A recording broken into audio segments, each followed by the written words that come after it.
1969 ജനുവരിയിലെ ഒരു രാത്രിയിൽ തൻ്റെ ജോലികളെല്ലാം കഴിഞ്ഞ് വീട്ടിലേക്ക് മടങ്ങുകയായിരുന്നു അയാൾ. പെട്ടെന്ന് ലണ്ടനിലെ പോണ്ട് സ്ക്വയറിലെത്തിയപ്പോൾ അദ്ദേഹത്തിൻ്റെ കാറിനെന്തോ കേട് സംഭവിച്ചു. അതെന്താണ് എന്ന് പരിശോധിക്കുന്നതിനിടയിൽ ഒരു ചുവരിനടുത്തായി വെളുത്ത ഒരു വലിയ പക്ഷി നിൽക്കുന്നത് അയാളുടെ ശ്രദ്ധയിൽപ്പെട്ടു. അതിൻ്റെ ശരീരത്തിലെ മിക്കവാറും തൂവലുകളും പറിച്ചു കളഞ്ഞിരിക്കുകയായിരുന്നു.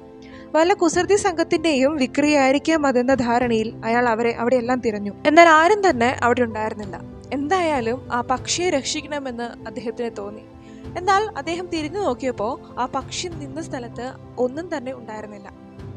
ഈ സംഭവത്തിന് ശേഷം ഒരു വർഷം കഴിഞ്ഞ് ഫെബ്രുവരി മാസത്തിലെ ഒരു രാത്രിയിൽ 2 യുവമിഥുനങ്ങൾ പോണ്ട് സ്ക്വയറിലൂടെ സംസാരിച്ച് നടക്കുകയായിരുന്നു. പെട്ടെന്ന് എവിടെ നിന്നോ ഒരു വെളുത്ത പക്ഷി അവരുടെ മുന്നിലേക്ക് പറന്നിറങ്ങി. 2 വട്ടം അവിടെ മൊത്തം ഒന്ന് ചുറ്റി നടന്ന ശേഷം പെട്ടെന്നെങ്ങോ അപ്രത്യക്ഷമായി. 1969 ആ ഒരു കാർ യാത്രക്കാരൻ കണ്ട അതേ പക്ഷിയെയായിരുന്നു ഇവരും കണ്ടത്.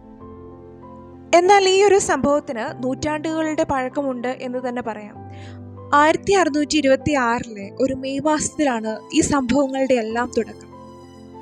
തീൻമേശയിലെ വിശിഷ്ട ഭോജനമായി തീരേണ്ട കോഴി പ്രേതമായി ചുറ്റിക്കറങ്ങിയ കഥ.